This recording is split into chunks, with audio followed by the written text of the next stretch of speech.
Hari ini kita akan belajar bersama-sama untuk mata pelajaran tematik di kelas 2. Kita belajar di tema 3, tugasku sehari-hari, subtema 4, tugasku dalam kehidupan sosial, pembelajaran yang pertama.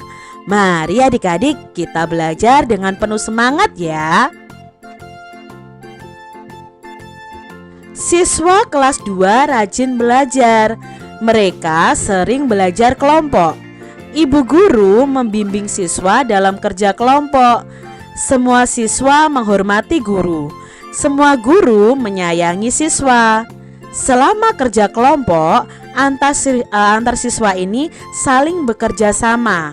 Menghormati guru dan menyayangi teman adalah tugas siswa. Adik-adik, apakah kalian pernah bekerja kelompok dengan teman-teman kalian? Kalau kalian sedang belajar dari rumah mungkin tidak bisa ada tugas kelompok ya adik-adik ya. Kalian harus kerjakan tugas kalian sendiri. Tapi mungkin kalian di sekolah pernah bekerja kelompok dengan teman-teman kalian. Nah, ketika bekerja kelompok kita harus saling menghormati. Apakah adik-adik menghormati guru dan menyayangi teman kalian? Bacalah teks drama berikut ini dengan seksama. Nah, di sini ada drama yang berjudul Si Ulat dan Si Semut yang dibuat oleh Kak Agung Hastomo.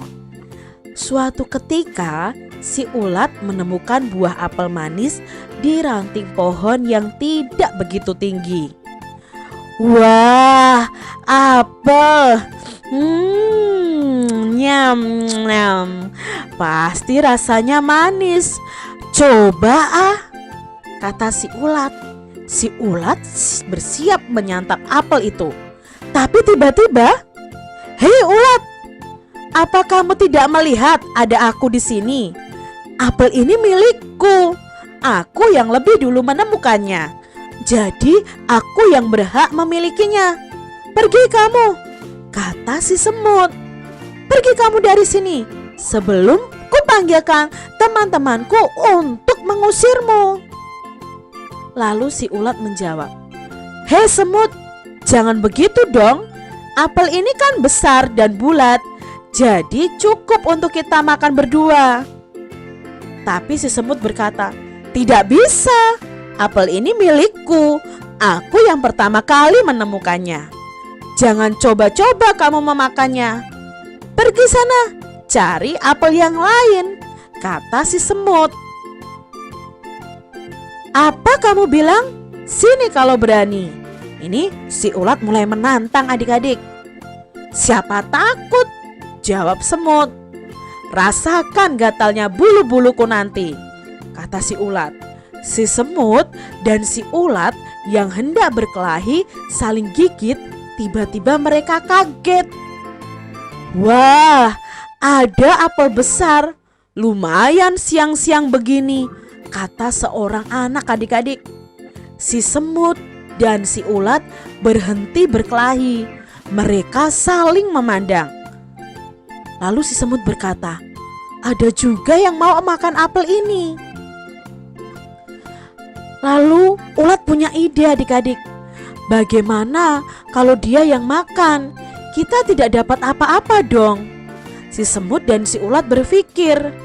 "Aku ada ide," kata si semut. "Kita takut-takuti saja bagaimana?" Lalu si ulat berkata, "Baiklah, aku setuju dengan ide itu." Begitu si anak itu hendak memakan apel itu, si semut dan si ulat segera beraksi. Semut berdiri di atas kepala si ulat, menjadi hewan baru yang mengerikan adik-adik. Lalu si anak berteriak, "Tolong, ada hewan aneh, tolong," kata si anak sambil lari terbirit-birit. Si semut dan si ulat ini ketawa adik-adik. "Hahaha, ini gunanya berteman. Yuk kita makan apel ini bersama-sama." Nah, di sini akhirnya si semut dan si ulat ini saling berbagi apel. Sangat menarik ya ceritanya. Nah, adik-adik, mengapa si ulat dan si semut tadi bertengkar? Ya karena mereka saling berebut apel ya adik-adik ya. Lalu, mengapa akhirnya si ulat dan si semut bekerja sama? Karena apel yang mereka ingini akan diambil siapa? Akan diambil seorang anak ya. Akhirnya mereka bekerja sama supaya anak ini tidak jadi mengambil apelnya. Apakah akibat dari bersikap sombong kepada teman? Nah adik-adik, kalau kita bersikap sombong kepada teman, otomatis teman tidak akan suka dengan kita. Teman-teman akan menjauhi kita. Jadi kalian tidak boleh menjadi anak yang sombong ya.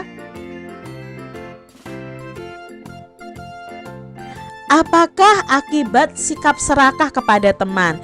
Nah tadi si semut tadi serakah ya, padahal si ulat ingin berbagi sebenarnya. Tapi si semut berkata, tidak boleh, ini milik aku sendiri ya. Nah kalau kita serakah kepada teman ya, teman-teman akan jauh kepada kita. Teman-teman tidak suka kepada kita. Teman-teman juga tidak akan mau berbagi dengan kita. Itu akibat jika kita serakah kepada teman. Dapatkah adik-adik hidup sendiri tanpa bantuan teman atau orang lain? Nah, kita adik-adik disebut makhluk sosial. Makhluk sosial itu makhluk yang tidak bisa hidup sendiri tanpa bantuan orang lain. Maka di sini bisa kita tarik kesimpulan bahwa kita tidak bisa hidup sendiri tanpa bantuan teman atau orang lain. Ibu guru mengingatkan Siti dan teman-teman untuk selalu bekerja sama. Kita tidak dapat hidup sendiri. Semua orang membutuhkan orang lain. Manusia adalah makhluk sosial. Hari ini ibu guru memberi tugas secara kelompok. Setiap kelompok harus bekerja sama. Tugasnya adalah membuat prakarya dengan bahan alami. Sebelum membuat prakarya, setiap kelompok itu menyiapkan bahan. Nah, bahan-bahan yang digunakan adalah biji-bijian. Nah, ini adalah bahan yang digunakan oleh siswa untuk membuat prakarya. Jadi siswa diminta untuk membeli bahan-bahan ini. Ada biji jagung, ada kacang tanah, ada kacang kedelai, ada kacang hijau. Nah, siswa membeli biji-bijian ini dengan harga biji jagungnya harganya 1.000, kacang tanah 1.000, kacang kedelainya 2.000, lalu kacang hijaunya Rp1.000.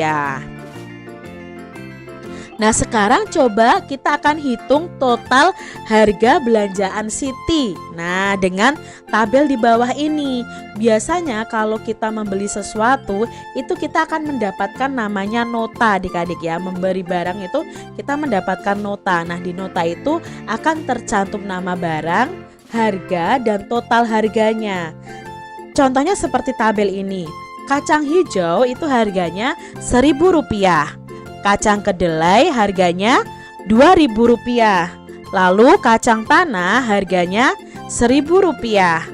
Jagung harganya Rp1.000. Maka total harga belanjaan Siti ada berapa? Ya kita jumlahkan semuanya. 1.000 ditambah 2.000. Ya 3.000. 3.000 ditambah 1.000. 4.000. 4.000 ditambah 1.000. 5.000. Jadi total belanjaan Siti ada 5.000. Nah selain membeli biji-bijian, Siti dan kelompoknya ini membeli alat dan bahan lainnya. Nah alat dan bahannya adalah gulungan kertas ya, harganya Rp500. Lalu ada lem harganya 1.000, ada pena atau pulpen harganya 1.000, ada gunting harganya 1.000, dan penggaris harganya Rp500. Nah di sini berapa jumlah keseluruhan harga belanjaan Siti? Nah, pena tadi harganya adalah 1.000, gunting 2.000, penggaris 500, lem 1.000, kertas gulung harganya 500. Maka jumlah atau keseluruhan harga belanjaan Siti ada berapa? Kita jumlahkan. 1.000 ditambah 2.000, 3.000. 3.000 ditambah 500, 3.500 ditambah 1.000, 4.500 ditambah 500, 5.000. Berarti total belanjaan Siti dalam membeli alat dan bahan itu adalah Rp5.000. Ayo membuat bingkai foto dari biji-bijian. Nah adik-adik, biji-bijian bisa kita buat karya seni untuk menghias bingkai foto. Nah, bagaimana ya cara membuatnya? Perhatikan di sini. Ini adalah alat dan bahan yang perlu kita siapkan. Bahannya ada karton, lem, kacang tanah, biji jagung, kacang hijau, kacang kedelai, lalu ada foto kita. Nah, alat yang digunakan adalah pena, gunting, penggaris ya. Kita siapkan dulu semuanya adik-adik. Setelah itu cara membuatnya, yang pertama guntinglah karton membentuk persegi panjang. Hati-hati ya saat menggunakan gunting. Lalu yang kedua, berilah garis di setiap pinggiran karton untuk membuat bingkai. Nah, setelah itu langkah selanjutnya adalah tempelkan biji yang kamu pilih di setiap sudut karton. Lalu berilah lem terlebih dahulu sebelum menempelkan biji. Setelah bingkai terpasang dengan biji-bijian ya adik-adik, kalian bisa pasang foto kalian di tengah ini. Nah, jadilah bingkai foto kalian dari hiasan biji-bijian. Coba adik-adik praktekkan ya di rumah kalian masing-masing. Demikian tadi adik-adik pembahasan kita di tema 3 subtema 4 pembelajaran yang pertama. Semoga video ini bermanfaat ya untuk adik-adik semuanya.